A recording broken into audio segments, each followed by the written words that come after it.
abelha, formiga, besouro, barata, grilo, borboleta, mosca. Você sabe do que eu tô falando. Os insetos permeiam a vida na Terra. O que você sabe sobre eles? Eu sou o Caio. E eu sou o Pedro. Você está escutando O zumbido do mosquito, o canto da cigarra. a pulga atrás da orelha. Você está escutando Bug Bites, o seu podcast sobre insetos.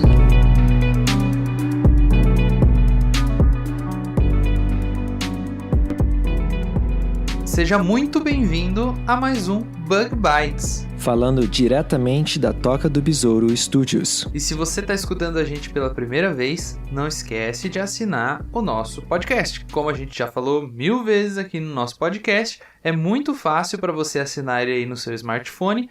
Se você não souber assinar, dá uma procuradinha aí no nosso feed, lá no nosso post, que a gente deixou o link para um vídeo nosso no YouTube, do nosso canal lá do Bug Bites Podcast, que a gente ensina muito fácil como você faz para assinar no seu smartphone. E não esquece de assinar o nosso canal também. Então vamos agora para os recados dessa semana, né, Caio? Quais são os recados que a gente tem? Então, Pedro, essa semana saiu o nome do ganhador ou ganhadora do sorteio do nosso livro de entomologia agrícola. Se você estava concorrendo, não deixa de conferir lá no nosso Instagram. E lembrando que se você tem um curso, um evento, um simpósio, um produto, um serviço que você gostaria de anunciar no Bug Bites, tudo que você precisa fazer é escrever pra gente. O e-mail é prodbugbites@gmail.com. E se você quiser, também o e-mail está escrito na descrição desse post. Manda um e-mail pra gente e a gente faz o seu anúncio.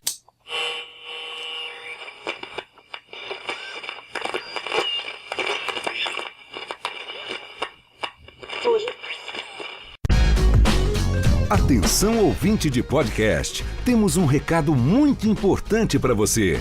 A ABPOD, Associação Brasileira de Podcasters, em parceria inédita com a Rádio CBN, está realizando entre os dias 1º de julho e 15 de agosto a 4ª edição da Pod Pesquisa, que vai atualizar o perfil do público brasileiro de podcasts, além do perfil do produtor de podcast e também dos ouvintes de rádio.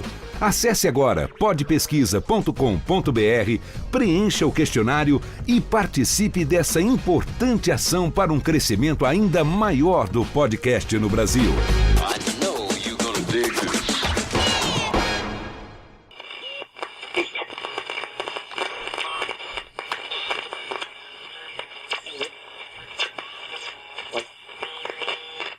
Vocês acabaram de escutar esse spot que fala sobre a Pod Pesquisa. O link para você preencher esse questionário tá aqui no nosso feed. Quem puder, tiver um tempinho, aproveita na hora que você estiver no banheiro ou então na hora que você não estiver fazendo nada. Esse questionário é bem rapidinho e preenche ele lá, dizendo principalmente que você escuta o Bug Bites. Dá essa moral pra gente, dá essa força. E por falar em dar uma força, se você ouvinte do Bug Bites quer também colaborar com a gente, eu e o Caio acabamos de lançar o Bug Bites na plataforma Padrim, que é uma plataforma de financiamento coletivo. Com o seu apoio, a gente pode atingir várias metas, como por exemplo, criar um site pro Bug Bites, onde a gente vai poder colocar os links e referências do conteúdo que produzimos. E só lembrando que esse apoio ele pode ser cancelado a qualquer hora. E ele é bem baratinho, a gente tem 5 planos diferentes que vão tendo recompensas que vão melhorando. Algumas vocês vão poder, por exemplo, pedir curiosidade, participar de um episódio, ganhar brindes exclusivos e até mesmo escolher o tema de um episódio completo. Como, por exemplo, ouvintes que contribuírem a partir de R$5 mensais terão seu nome na nossa lista de agradecimentos uma vez por mês no podcast, assim como uma lista de apoiadores no nosso site. Apoie o Bug Bites e nos ajude a melhorar a qualidade não só do nosso áudio, mas também no nosso conteúdo. Outras metas que a gente tem seriam investir em equipamentos novos, assim como produzir conteúdo em vídeo. E por último, se a gente atingir uma meta bem alta, a gente vai fazer uma expedição do Bug Bites pelo Brasil, mostrando e visitando os diversos locais que estudam os insetos e a entomologia, como instituições, universidades e centros de pesquisa. Deem essa moral pra gente, nos deem esse apoio, que é muito importante pra gente continuar produzindo nosso conteúdo. É isso aí. E o ouvinte que estiver interessado, você vai encontrar o link pro Padrim na descrição deste episódio. Nos femelles sont super forts. Je veux juste voir un pro pratiquer sur un super boss. C'est sûr que c'est nos beats, que c'est rue d'Asie. Pour un tout l'a dit, c'est un tsunami. E essa semana, nós do Bug Bites apresentamos o nosso primeiro episódio extra. É isso mesmo. No seu aplicativo de podcast, você vai ver que subimos não um, mas 2 Bug Bites. No episódio extra dessa semana, o Caio conversou com a Natália e o outro Caio, que organizam o 12º curso de inverno em Entomologia Agrícola da Unesp de Jaboticabal e o Entomokids. Já no episódio 14, esse aqui que você está escutando, eu e o Caio batemos um papo muito legal sobre controle biológico, mais especificamente 10 coisas que talvez você não sabia sobre essa estratégia muito interessante para o controle de pragas. Mas antes disso, vamos para a curiosidade da semana.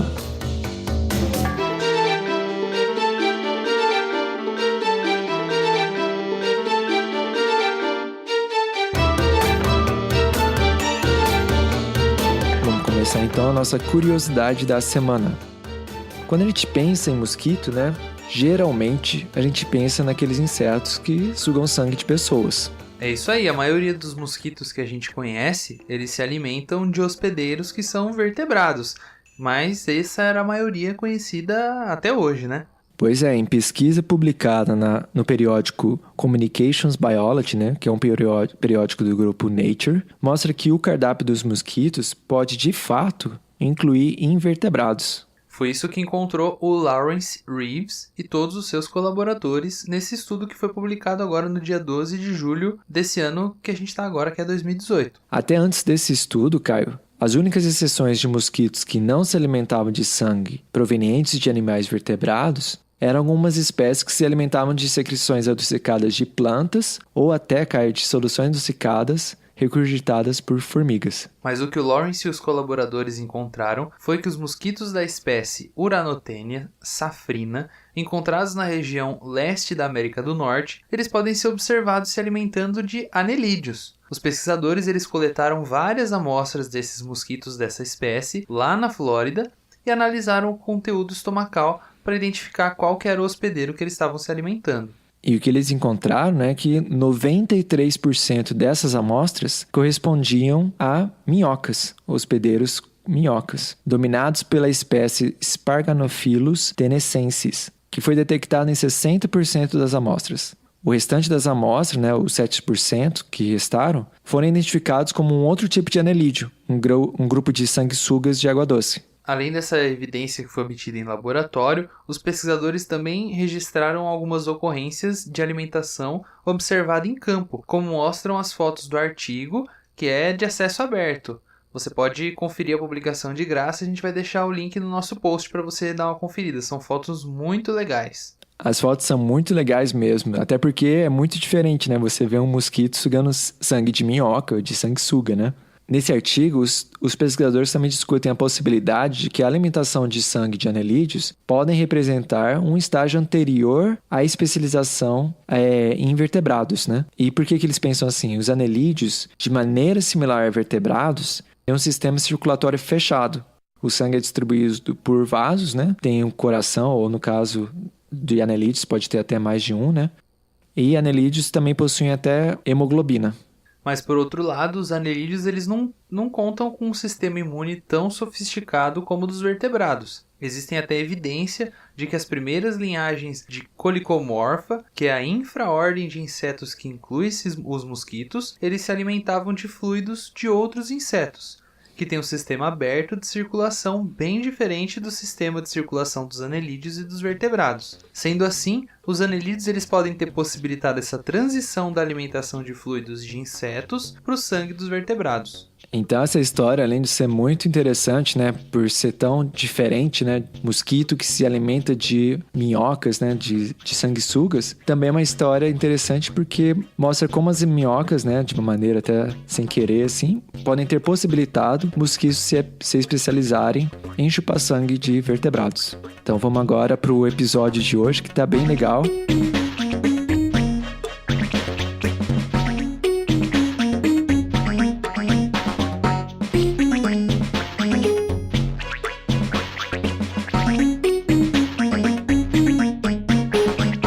Estamos de volta para falar do nosso assunto principal de hoje, que é controle biológico de pragas. É um assunto que a gente sempre vê, né, na TV, nos jornais, geralmente ligado com assuntos como consumo de produtos orgânicos ou uma forma alternativa, né, de controle de pragas em relação, por exemplo, ao uso de defensivos químicos, né? Mas poucas vezes a gente tem a oportunidade, né, de conhecer mais sobre esse assunto. Então hoje a gente trouxe aqui nosso especialista no assunto, o Caio, que você já conhece, para explicar pra gente mais sobre o controle biológico e apresentar 10 fatos que talvez você não conhecia sobre esse assunto. Caio, vamos começar então definindo o que é o controle biológico. Ah, quem dera, hein, Pedro, eu fosse especialista do assunto. Eu sou só uma pessoa que gosta muito, que é interessado. Falta ainda bastante tempo para eu ser um especialista de controle biológico. Quem sabe um dia, né?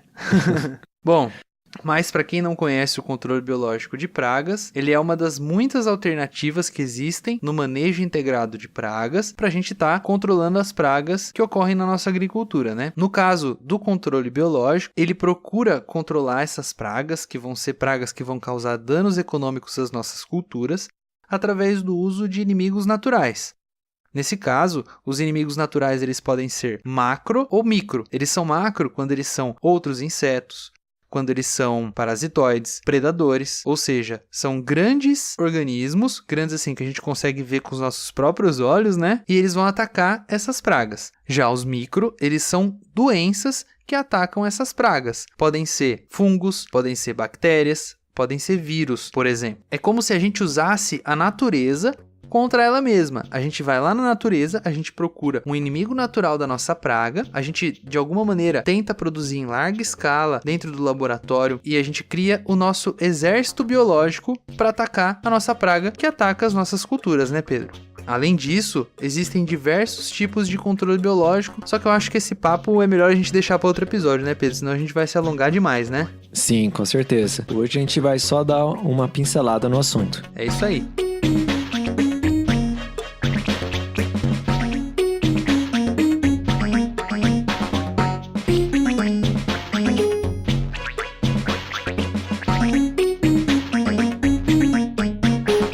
Caio, você mencionou, né, o manejo integrado de pragas, né, que é um método que combina diferentes práticas para um controle mais eficiente de pragas, tá correto? Exatamente, Pedro.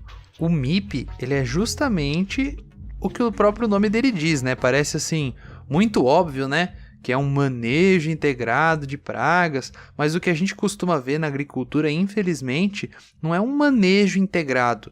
O que falta muito na nossa agricultura hoje em dia e que cabe a nós, pesquisadores e pessoas que trabalhamos nessa área, a tentar orientar os produtores, orientar quem trabalha nessa área, é realmente tentar integrar os diferentes métodos que a gente tem para controlar as pragas, porque todos nós queremos uma agricultura sustentável, né? Então o MIP, ele busca utilizar diversas ferramentas de controle de pragas. A gente busca usar manipulação ambiental, resistência de plantas, controle cultural, controle biológico e só por último o controle químico, que infelizmente não é o que acontece, né? Por isso que a gente diz que é um manejo integrado. Por isso que tem que ser um manejo, tem que ser uma junção de todas as técnicas. Então isso quer dizer, cara, que quando a gente fala de controle biológico, a gente não quer dizer que é necessariamente uma alternativa que exclui o uso de defensivo químico, por exemplo. Eles podem ser usados em combinação. Sem dúvida, Pedro, se eles forem utilizados com consciência e com informação e com o uso das tecnologias de uma maneira correta, a gente pode muito bem usar o controle biológico ao lado do controle químico se for necessário. O negócio é que o controle químico ele deveria ser utilizado só em última instância, só quando nada mais estivesse funcionando, entendeu? Entendi, muito legal. Então vamos começar, cara, aqui com o nosso primeiro fato sobre controle biológico. Muitas vezes a gente escuta, né, que o controle biológico, como ele envolve o uso de organismos vivos, né, ele só é eficiente em pequenas áreas, em pequena escala, mas não é bem assim, né? Explica um pouquinho mais pra gente. Pedro, existe um certo mito, né? A gente costuma imaginar que o controle biológico, por ser uma prática mais ecologicamente correta, por ser uma prática meio que alternativa de um certo modo, a gente costuma imaginar que isso é coisa de pequeno agricultor, ou daquele agricultor alternativo que tá tentando fazer uma cultura orgânica, alguma coisa assim. Só que quem pensa isso, eu sinto lhe dizer se você pensa isso, mas você tá bem enganado. Só para se ter uma ideia, hoje, em julho de 2018, aqui no Brasil, a gente tem mais de 60 biofábricas no Brasil inteiro, de norte a sul desse país aqui, produzindo os mais diversos inimigos naturais para se utilizar para o controle de pragas no campo. Mais de 30 dessas biofábricas produzem os macrobiológicos, que são os parasitoides, predadores, etc. E mais de 20 produzem os micro, que são aquelas doenças, vírus, bactérias, fungos e nematóides que a gente já comentou ali no começo. Ou seja, Pedro, você imagina, se existem 60 biofábricas fazendo isso, com certeza não é para um agricultor ou outro, não é para pequena área, com certeza isso tem um mercado e uma abrangência bem grande, né? Sim, com certeza. Inclusive no nosso meio, né, a gente conhece até empreendedores, né, que saíram para montar suas próprias empresas, né, que comercializam esses agentes de controle biológico. É isso aí, Pedro. Existe até empresa multinacional de controle biológico, acredite você. E, Caio, eu acho interessante a gente enfatizar hoje que, apesar de que a gente vai falar bastante, né, de agentes macro, agentes micro, né, que são agentes bastante usados no controle biológico no Brasil, a história do controle biológico também envolve vertebrados e até outros invertebrados. Essa parte da história a gente deixa para outro episódio, né? É isso aí, Pedro. Hoje a gente está focando um pouquinho mais nas realidades do controle biológico no Brasil, né? E por falar nisso, Caio, apesar de que a gente está focando só no Brasil, a gente vai agora aqui pro nosso fato número 2 para falar um pouquinho da história mais abrangente do controle biológico, que é o fato de que o controle biológico ele não é uma invenção recente, né? Ele já existe faz muito tempo. Exatamente, Pedro. Tem muita gente que costuma pensar, né, que o controle biológico é uma técnica nova, uma técnica moderna, que os pesquisadores foram pensando, assim, mais recentemente, nos últimos anos. Só que, apesar de hoje em dia ela ser muito mais eficiente, muito mais abrangente, ter um nível de controle de pragas em grandes culturas, ela é uma técnica de defesa que a gente usa nos nossos cultivos já há milhares de anos. Exatamente, milhares de anos. Hoje em dia nós temos registros históricos de que os chineses, lá no século 3 a.C., eles já observaram que algumas formigas predadoras se alimentavam de pragas dos citros. Assim, alguém teve a brilhante ideia de criar um sistema que facilitava as formigas atingirem os galhos das árvores de citros. Eles meio que amarravam cordões, coisas assim, de uma árvore para outra para facilitar a formiga ir de um lado para o outro. Cara, eu achei isso muito legal. Sim, e eu fui olhar um pouquinho mais sobre essa formiga, né? Mas ela é uma formiga muito bonita, ela ocorre ali na Ásia, na Austrália. Quem quiser conferir, procura lá no Google o Ecófila, a gente vai escrever depois no post. É uma formiga verdinha muito bonita. Além disso, a gente ainda tem muitos registros de uso de inimigos naturais para controlar pragas no início do século XVII lá na Europa. Mas foi só no fim do século XIX que esse tipo de controle de pragas passou a ser utilizado de um modo mais amplo. E o verdadeiro marco do controle biológico moderno é lá de 1888, quando o governo dos Estados Unidos importou lá da Austrália a joaninha Rhodolia cardinalis para tentar controlar o pulgão branco dos citros, que ele não era natural daquela região dos Estados Unidos, o que fez com que em apenas 2 anos essa praga fosse erradicada lá dos Estados Unidos. Depois disso, no fim do século XIX, até lá para a década de 80, a gente tem centenas de outros casos de sucesso pelo mundo todo da implementação do controle biológico em diversos países, inclusive aqui no Brasil. E a nossa primeira tentativa de uso de controle biológico remonta a 1921, quando os pesquisadores eles tentaram trazer novos inimigos naturais que fossem controlar também uma cochonilha, no caso aqui no Brasil a cochonilha branca, mas infelizmente eles não tiveram muito sucesso, né, Pedro? É muito interessante, cara, pensar que séculos e séculos e séculos atrás já tinha gente interessada nesse assunto e trabalhando bastante para achar como que esses sistemas de predador e presa, micro-organismos e pragas, né, como que funciona, porque a gente sabe, né, que tem muitas experiências bastante desastrosas, né, no controle biológico. E você encontrar, assim, histórias de sucesso é realmente marcante, né? Bom, Pedro, eu acho que esse é até um ponto interessante de eu e você a gente discutir.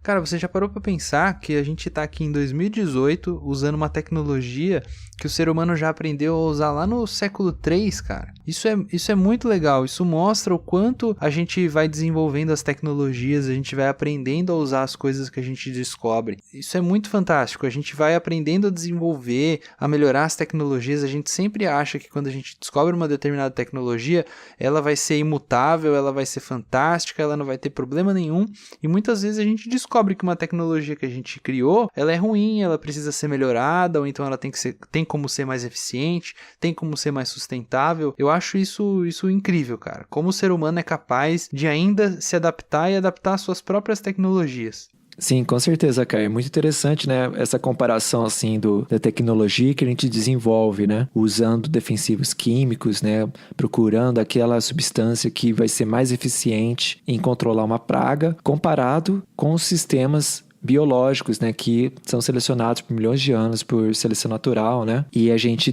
pega esse sistema e tenta aplicar ele num uso prático, mas para entender esse sistema vai muito estudo do comportamento, muito estudo de morfologia, de como é o ciclo de vida do predador, como é o ciclo de vida da presa. É bem legal comparar essas duas tecnologias. E Caio, então vamos agora aqui para o nosso fato número 3, que é o fato de que pouca gente sabe, mas o controle biológico é muito importante nas culturas de cana-de-açúcar. É isso aí, Pedro. Muita gente não sabe, muita gente pensa que os maiores programas de controle biológico vão estar na Europa, vão estar em países de primeiro mundo, só que na realidade o melhor programa de controle biológico que existe no mundo está aqui no Brasil e pode estar inclusive a pouquíssimos quilômetros de onde você está agora escutando a gente. Uma das culturas mais fortes do nosso agronegócio aqui no Brasil, que é a cana-de-açúcar, é além de um sistema de produção altamente eficiente e internacionalmente competitivo, um modelo mundial no uso do controle biológico. Só para você ter uma ideia, cerca de 8 milhões de hectares de cana são tratados com parasitoides para controle de broca e de outras lagartas aqui no Brasil. Você sabia disso, Pedro? Eu não sabia, Caio. Muito legal. E se você que está escutando a gente não tem noção do quanto que representa um hectare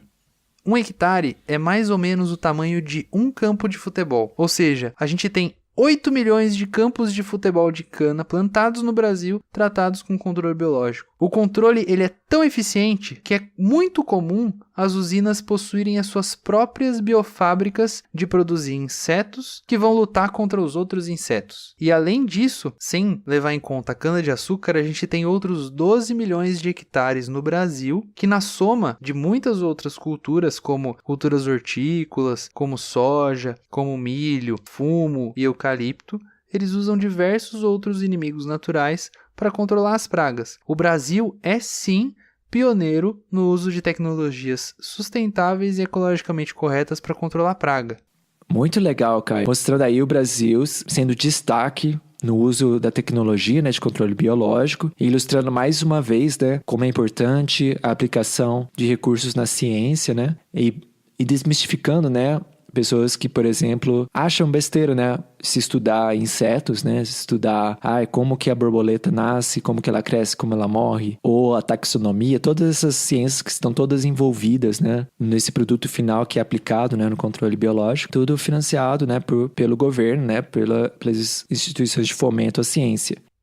E, Caio, para a gente, então, dar um pouco mais de dimensão, né? Ao uso do controle biológico, a gente já falou aí do exemplo da cana-de-açúcar, vamos então ao nosso fato número 4, né? Das grandes áreas que são tratadas com controle biológico no Brasil. Fala pra gente mais ou menos quais são essas escalas, né? Essas dimensões que a gente tem no país. Bom, Pedro, só para se ter uma noção, né, o Brasil tem hoje mais de 800 milhões de hectares de área. Então, isso é contando as nossas florestas, os nossos rios, os nossos montes, as nossas cidades e a nossa agricultura. O Brasil tem mais de 850 milhões de hectares de área. E no Brasil, são produtivas, estão sendo agricultadas hoje no Brasil, cerca de 70 milhões de hectares. Desses 70 milhões de hectares, cerca de 250 150 mil hectares são tratados com Trichogramma preciosum, que é um parasitoide, é uma vespinha bem pequenininha que ela ataca ovos das pragas. 550 mil hectares são tratados com Trichogramma galloi, que é um parente aí bem próximo do Trichogramma preciosum, ele também é uma vespinha que ataca ovos de pragas. A gente tem também 3 milhões de hectares que são tratados com Cotesia flavipes, que é um parasitoide também, que não sei se você lembra, Pedro, que a Bruna veio conversar com a gente sobre a Cotesia, que ela ataca também, nesse caso, é uma lagarta, que é praga, ela não ataca ovos, ela ataca lagartas. A gente tem 15 mil hectares que são tratados com ácaros predadores, e esses são os macro, como a gente já comentou. Além disso, a gente tem 2,5 milhões de hectares que são tratados com Metarrhizium, que é um fungo. A gente tem 5,5 milhões de hectares que são tratados com outro micro-organismo, que é o Trichoderma. 700 mil hectares tratados com baculovírus, 5 mil hectares que são tratados com Bacillus thuringiensis, que é o BT,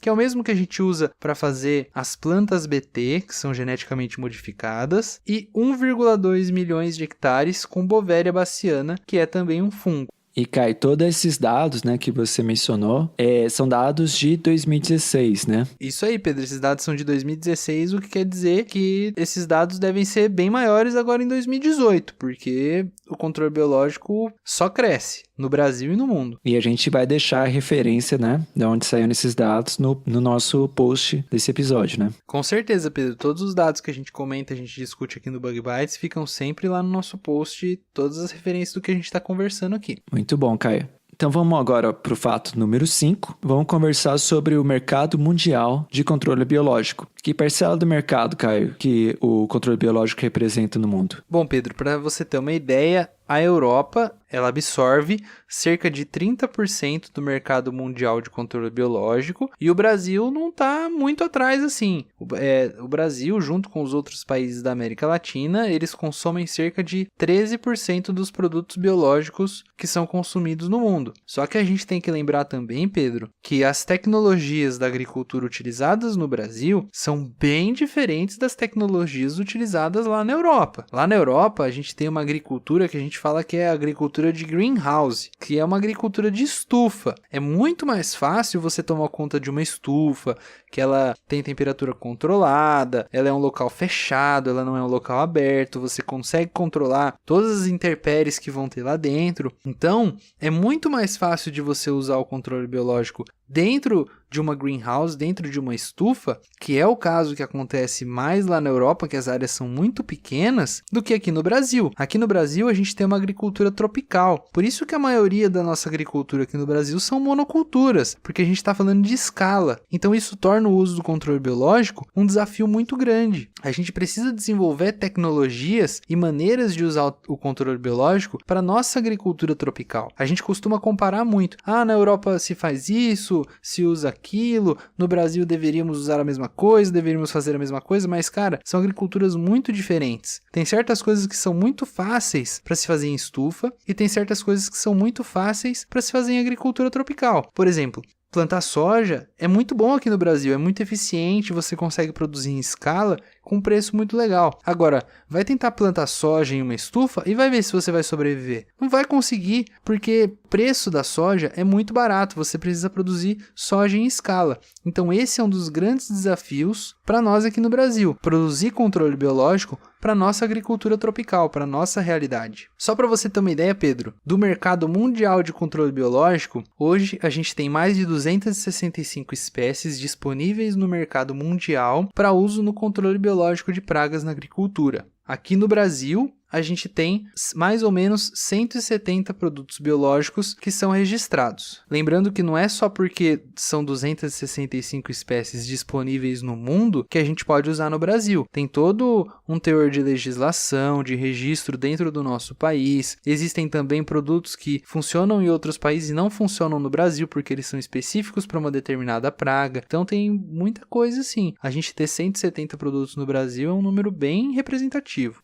E mais uma coisa, Caio, para acrescentar, é que, baseado no que você descreveu, né, dá para imaginar que o controle biológico, então, é uma coisa que precisa ser meio que customizada, né, para a região onde vai ser aplicado. Porque parece que tanto o clima como até a biodiversidade local, né, deve afetar a eficiência da aplicação de um agente biológico para um controle de praga. Tá correto isso? Sem dúvida nenhuma, Pedro, isso faz todo sentido, porque cada organismo biológico, ele age diferente de acordo com o clima, de acordo com a região, com a praga, com o tipo de praga que está naquela região. Então é até por isso que existem, como a gente já comentou anteriormente, cerca aí de 12 biofábricas de produtos biológicos para cana, porque é importante que cada inimigo natural seja produzido para aquela praga daquela região. Existem agentes biológicos que são mais efetivos para uma praga de uma determinada região, outros agentes que são mais efetivos para outra praga de outra região. Eles são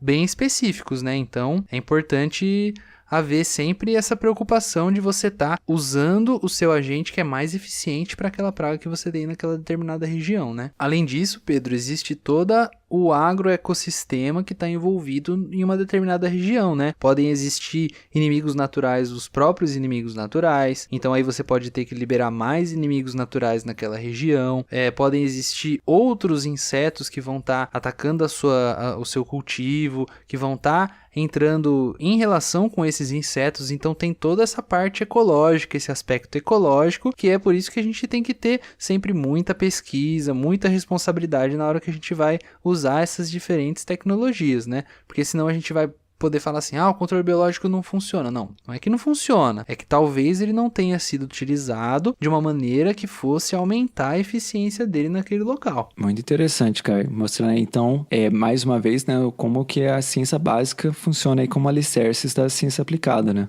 E, Caio, então vamos agora fazendo aí o link com os produtos biológicos, né, que você falou nesse item anterior. Vamos então para o nosso fato número 6, né, que são o número de produtos registrados, né, produtos biológicos registrados no Brasil. Então, na realidade, hoje, agora em 2018 no Brasil, existem mais de 170 produtos biológicos que são registrados no Brasil. Só para você ter uma ideia da evolução dessa tecnologia do controle biológico, em 2010, esses produtos eles eram cerca só de 20. E como a gente já conversou, né, Pedro? São 6 macro e 16 micro. Aí você pode perguntar para mim, nossa, mas você não falou que são 170 produtos biológicos? Então, é aí que tá. São 6 organismos macro e 16 organismos micro. Então, se você tem um produto biológico, se você tem uma empresa e eu tenho a minha empresa, Pedro, o seu produto biológico vai ser diferente do meu produto biológico. Então, vamos supor que você produz uma vespinha aí, Pedro, e você chama ela de Vesp. E eu produzo a minha vespinha, que é a mesma espécie da sua, e eu chamo ela de Wasp. O meu produto biológico vai se chamar Wasp e o seu produto biológico vai chamar Vesp. O que acontece é que eles são 2 produtos biológicos diferentes, mas que eles vêm da mesma vespinha, da mesma espécie de inimigo natural. Então, só para você ter uma ideia, em 2010 a gente só tinha 20 produtos. Hoje a gente já tem mais de 170, o que mostra o grande crescimento desse setor aqui no Brasil. E só para ilustrar, né, o que você está dizendo, né, se existem 2 produtos que se referem, né, à mesma espécie, né, o mesmo agente biológico, qual que seria a diferença, né? Então aí entra as diferenças intraespecíficas, né, que são na variabilidade genética, né, nos comportamentos, na eficiência que aquele produto tem em controlar a praga, né? Sem dúvida nenhuma, e até mesmo a própria tecnologia envolvida pela empresa para selecionar aquele material biológico, né? Só para você que está escutando a gente ter uma ideia, desses 6 macrobiológicos que a gente possui hoje no mercado, são 3 ácaros, que são o Neuseilus californicus, o Phytoseilus macrópolis e o Stratiolelaps cimitus. Já os outros 3 macros são 3 parasitoides, são 3 vespinhas. Uma é a Cotesia flavips, o outro é o Trichogramma galloi e o outro é o Trichogramma preciosum. Os outros 16 que a gente possui são vírus, fungos e bactérias, fora todos os potenciais organismos que estão sendo estudados aí pela academia e que ainda não estão sendo usados de maneira comercial, né, Pedro? Com certeza, Caio. Tanto pela academia quanto pela indústria também, né? Tem muita pesquisa no meio industrial. Sem dúvida, Pedro. Tem muita iniciativa privada que está muito interessada aí em descobrir um agente biológico que só eles vão ter a tecnologia, né? Por falar nisso, vamos então ao nosso fato número 7, onde a gente vai falar aqui das dimensões de ganhos, né, de dinheiro envolvido no desenvolvimento dessas tecnologias, né? Como é que é o mercado mundial de controle biológico comparado com o mercado mundial de produtos químicos? Pedro, ainda o mercado mundial de controle químico é bem mais forte do que o mercado mundial de controle biológico. Só para se ter uma noção, esses dados são aí de 2016, o mercado mundial de agroquímicos foi de mais ou menos 55 bilhões de dólares. Já no caso do controle biológico, esse mercado representava cerca de 4 bilhões de dólares. Só que na América Latina, mais ou menos uns 800 milhões de dólares. Só para você ter uma noção, Pedro, de como o controle biológico é importante e é interessante para o produtor rural, existem aí relatos de produtores de que um tratamento biológico chega a custar cerca de 20% o preço de um tratamento químico. O custo para você aplicar um inseticida químico, por exemplo, um agroquímico, ele é muito alto devido a diversos fatores, como, por exemplo, a demora do registro de um produto químico, o alto custo daquela tecnologia que você gasta para você produzir, para você testar aquela tecnologia.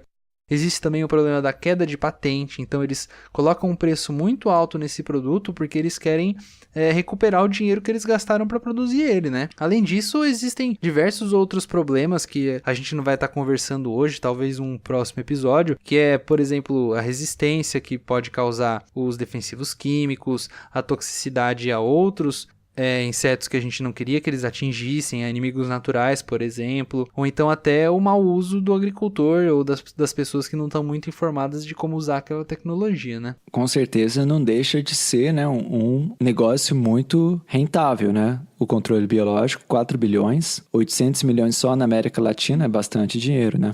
Pedro, e as estimativas dizem que o controle biológico cresce aí de 15% a 20% ao ano. Então é um mercado aí muito promissor, né? Com certeza, Caio. E agora ligando aqui com o nosso fato número 8, né? Comparado assim com o custo do desenvolvimento, né, de um defensivo químico, né? O desenvolvimento de um controle biológico exige muito mais investimento ou menos investimento? Então, Pedro, isso é uma coisa também muito legal, né? Hoje em dia, o custo de um desenvolvimento de um inseticida, de um defensivo químico, ele tá muito alto, porque o ser humano já tentou pesquisar tanto os defensivos que a gente já tá chegando em um nível que vai ser muito difícil encontrar novas moléculas que sejam realmente ativas e que sejam seletivas, que consigam atingir o alvo que a gente quer que atinja mesmo, que é o nosso inseto praga. Então, hoje, só para se ter uma noção, o custo de desenvolver um inseticida químico chega a ser aí da casa dos 290 milhões de dólares. Cara, é bem mais do que R$1 bilhão.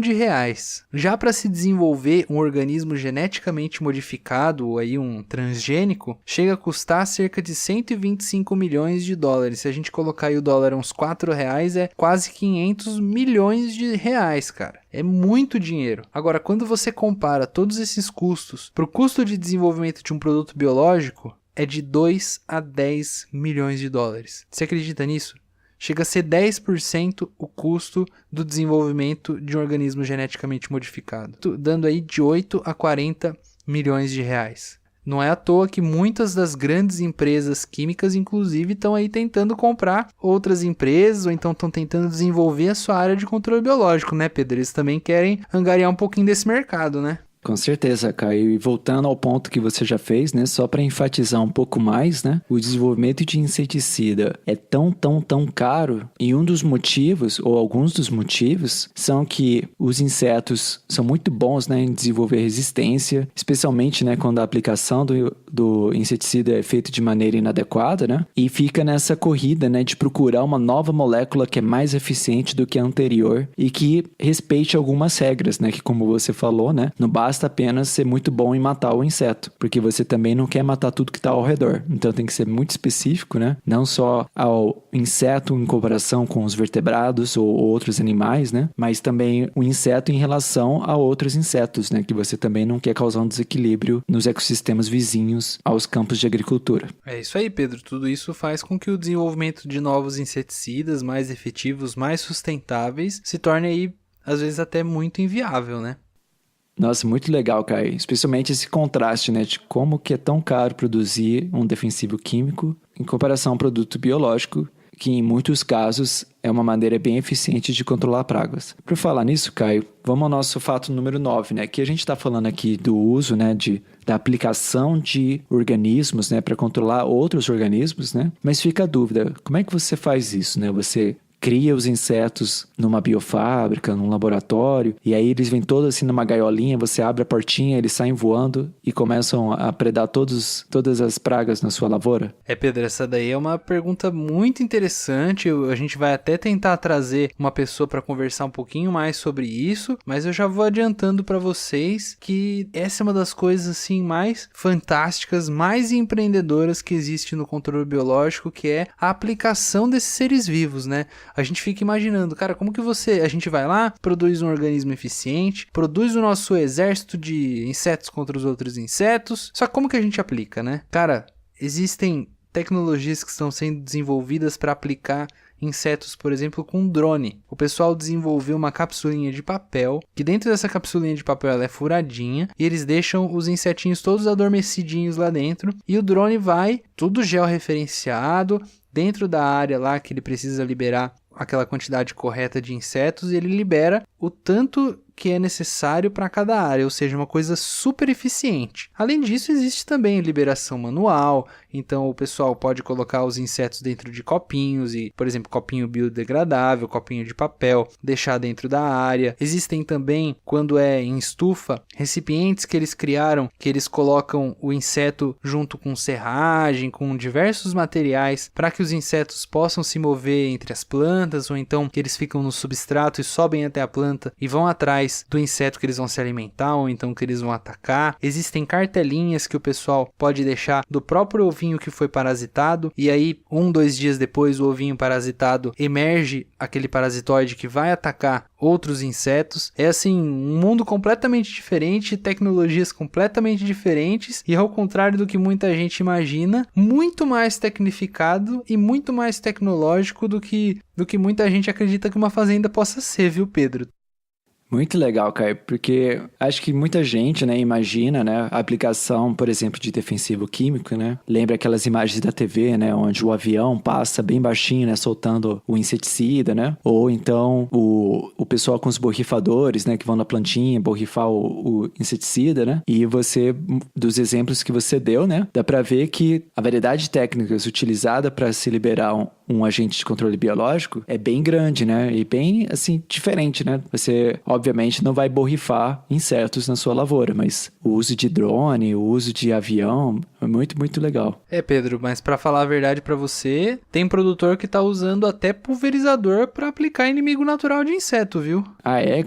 E como que funciona isso? Então, Pedro, se o produtor for utilizar um inimigo natural, como por exemplo um fungo, normalmente ele utiliza o próprio pulverizador que ele usava para aplicar um inseticida ou que ele usa para aplicar um herbicida. Ele faz uma suspensão dos esporos desse fungo, que eles são colocados dentro de recipientes como se eles fossem um inseticida em pó mesmo. Eles misturam junto lá com a água que eles vão colocar no pulverizador e eles pulverizam como se fosse um inseticida, só que na realidade eles estão pulverizando um inseticida que é o fungo. Ou seja, você pode até imaginar um produtor rural usando um pulverizador, só que ele não está necessariamente utilizando um químico, ele pode estar utilizando lá dentro um fungo e a gente não sabe, né? Ah, sim, com certeza. Com agentes microbiológicos faz todo sentido. Mas é muito legal pensar nesse raciocínio, né? Que no passado a gente estava utilizando um inseticida químico e hoje a gente está usando um biológico onde a gente utilizava um químico. Olha só como que as coisas mudam, né? Sim, muito interessante. E, Caio, para fechar, então, hoje nossos 10 fatos, né, sobre o controle biológico, coisas que talvez você não sabia, o ouvinte e eu. Vamos então pro fato número 10. Quais são os desafios, Caio, que o desenvolvimento de controle biológico enfrenta atualmente? Bom, Pedro, sem dúvida que a gente tem muitos desafios na nossa agricultura. A agricultura do Brasil é muito competitiva, mas ela também é muito desafiadora. Os grandes desafios para a implementação do controle biológico no Brasil são hoje, em primeiro lugar, a cultura do agricultor, né? Muito agricultor acredita que o produto biológico pode não funcionar, ou então que o inseticida químico é o que funciona, ou então ele está acostumado mesmo pela tradição a usar uma tecnologia mais antiga, né? Que não é tão desenvolvida como é hoje em dia. Existe também a dificuldade de transferência de tecnologia, dessas novas tecnologias, essas novas técnicas para o produtor. O produtor ele tem que estar muito aberto para receber e para entender como essas coisas funcionam. Todas essas técnicas elas necessitam um monitoramento de pragas bem grande, então o produtor tem que estar sempre de olho nisso. Existem também diversas pragas e diversos problemas que a gente tem na agricultura que não tem o seu agente biológico válido, ou seja, eles não têm o seu agente biológico contra aquela determinada praga, então a gente acaba tendo que utilizar os outros métodos do manejo integrado de pragas para controlar essa praga. Existe também a qualidade desse agente biológico. Como a gente já comentou, cada agente biológico vai agir de uma maneira diferente. Então as empresas que produzem esses agentes biológicos, elas têm que estar sempre preocupadas com a qualidade daquele produto que eles vão entregar. Senão o agricultor vai tentar usar aquela tecnologia pela primeira vez, não vai funcionar e aí ele vai falar que a tecnologia não funciona, quando na realidade às vezes ele teve, infelizmente, acesso a uma tecnologia que não tinha uma qualidade muito boa. Não quer dizer que ela não funciona, mas sim que ela não foi muito bem utilizada, né? Além disso, existe ainda todo o problema de logística, manutenção e transporte desses produtos biológicos, porque a gente está falando de materiais vivos, então depois de um tempo eles podem não funcionar tão bem, como seria o contrário, por exemplo, do caso de um inseticida químico, que você pode guardar lá por anos e ele continuar funcionando da mesma maneira. Além disso, a gente precisa de uma legislação mais adequada para os inimigos naturais, porque hoje em dia, infelizmente, muitos deles ainda são tratados como defensivos químicos, e o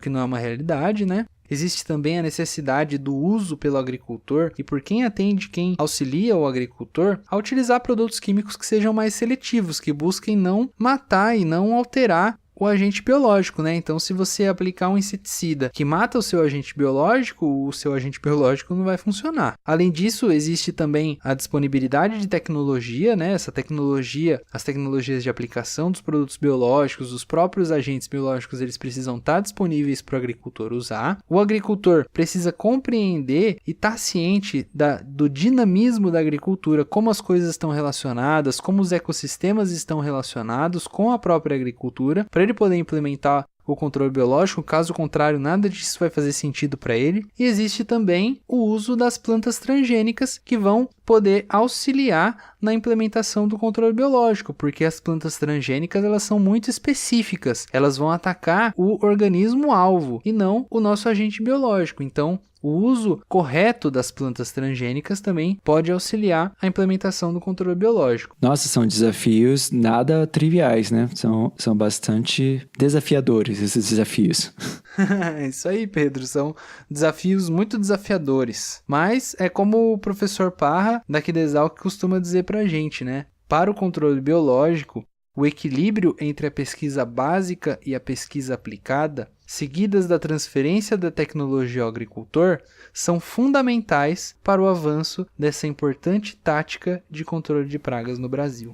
E o professor Parra, né, é um grande expert nessa área, né, que a gente tem o privilégio de ter lá no departamento. E quem quiser aprender mais sobre o professor Parra, sua história de vida, onde que o ouvinte pode achar mais informação, Caio? Pedro, o pessoal pode encontrar diversas informações do professor Parra aí no currículo dele no Lattes. A gente vai deixar alguns links aí de um vídeo recente do Globo Rural que eles fizeram sobre controle biológico. A gente vai deixar também uma entrevista que o professor Parra fez para a revista FAPESP e alguns materiais aí para quem estiver interessado em conhecer um pouquinho mais do controle biológico, que, como você mesmo falou, a gente só deu uma pinceladinha de leve aí hoje. Maravilha, Caio, muito bom. Então é isso por hoje. 10 fatos que talvez você não soubesse sobre controle biológico. Então é isso aí. Se você gostou do nosso episódio, conta pra gente e até semana que vem. Até semana que vem.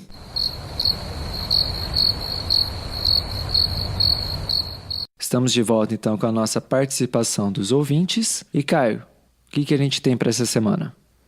Bom, Pedro, essa semana a gente teve bastante gente mandando foto e mandando muitas mensagens pra gente. Então, o Bug Bites gostaria de agradecer especialmente a Paloma BFD, a Rafaela LN, ao Breno, que é o BreCMS, ao diego.dg, que eles mandaram mensagem pra gente lá no Instagram. Além disso, muita gente tá mandando foto pra gente postar, a gente tá postando, podem mandar que a gente vai postando. E essa semana a gente postou fotos do Gustavo.kna, da Roniele O Teixeira, do Dambe Bandeira, da Celeste Menelef, do Imneia.p, que é lá da Itália, super legal, da J Vitória, _, da Gice _flor, do P _edro _paulo, do Gerson HH, da Cláudia P. Góes, do Sophie Gutierrez _7, que é lá da Colômbia, e do Marco Barelli. Todos eles que enviaram fotos. Se você tiver uma foto legal de inseto, manda pra gente. E é muito legal mesmo, Caio. Eu fui ver lá, conferir algumas das fotos que foram enviadas. São umas fotos muito boas. Até eu destaco aqui uma foto que eu achei bem legal de um comportamento de predação, né, do louva-a-Deus, que a Celeste Menelef registrou. Essa e outras fotos você confere lá no Instagram do Bug Bites. É isso aí. Além disso, a gente também quer agradecer ao Philip Schuster, que ele mandou bastante material pra gente ver, mandou uma música, mandou alguns artigos. Muito obrigado, Philip. A gente ainda tá dando uma analisada, a gente provavelmente vai usar um pouco desse material que você enviou. E um abraço também pro Thiago Melfi, que também mandou fotos pra gente lá no Facebook. Valeu, pessoal, pela participação de vocês. Muito jóia mesmo. Muito obrigado, pessoal. Então, a gente vai ficando por aqui. Até semana que vem. E não esquece de ser o nosso padrinho no link que a gente deixou aí no nosso feed. É isso aí, até semana que vem. Falou, pessoal, até semana que vem.